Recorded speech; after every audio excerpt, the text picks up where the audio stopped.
A parallel plate air capacitor has a capacity C. ஒரு parallel plate இருக்கு, இதோட capacitance C. The distance separation between the plate is D. இதுல plus charge இருக்கு, இங்க minus charge இருக்கு, இது plus sigma, இது minus sigma. Okay. The potential difference between the two plates is V. Capacitance C, distance D, potential difference applied between the plate is D.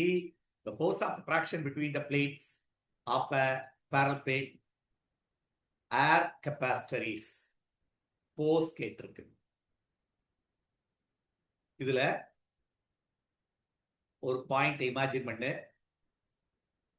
What is the electric field at the point due to single sheet? இது இல்ல இருக்கிற மாதிரி imagine பண்ணாத.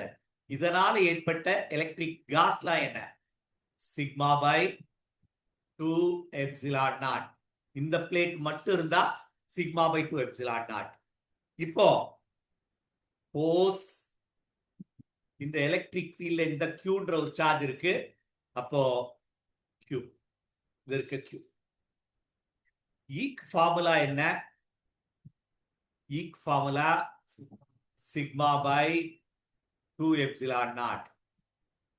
Q formula sigma equal to Q by A. Q by A. அப்போ Q இருக்க இடத்துல Q இருக்க இடத்துல sigma into A போட்டுடலாமா?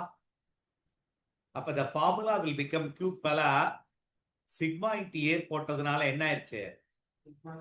sigma squared A by 2 epsilon not.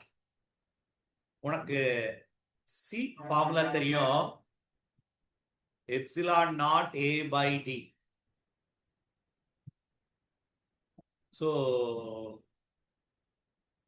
D நம்ம இந்த ஸ்டெப்ல வரணும். இது ஈக்கு வந்து sigma by 2 epsilon naught sigma into A multiplied by D divided by D value மாறாதுல. அடுத்த step epsilon naught A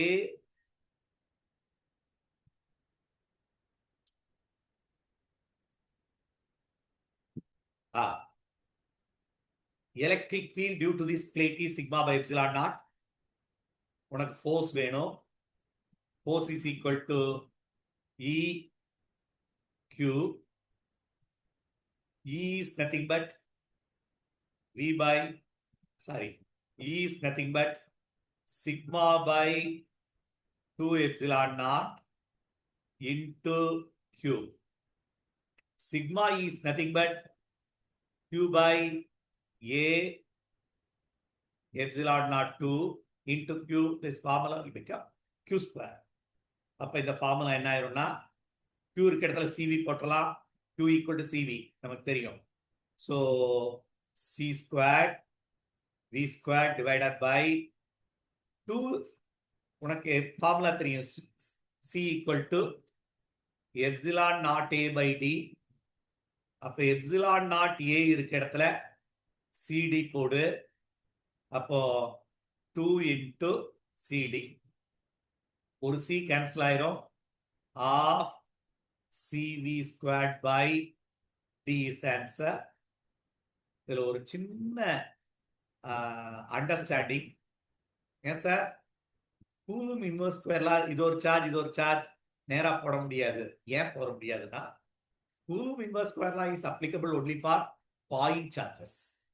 These are two parallel plates. There we cannot able to apply Coulomb inverse square. நீ Coulomb inverse ஸ்கொயர்லாம் போட்டு பார்த்தீங்கன்னா இந்த formula வந்து சேரும். இதுல இதான் கரெக்டான ஆன்சர். பிளேட் நங்காட்டி electric field due to first plate பார்த்துட்டு சரியா. அடுத்தது force due to force on this electric field due to this charge. அதான் நம்மளுடைய understanding due to this charge. So EQ formula வச்சு இது டெரைவ் பண்றோம். இந்த ஃபார்முலாவை மனப்பாடம் பண்றது பெட்டர். ஏன்னா தப்பு பண்ணிடுவீங்க, இல்லாட்டி இதுதான் நம்ம எடுப்போம் நார்மலா.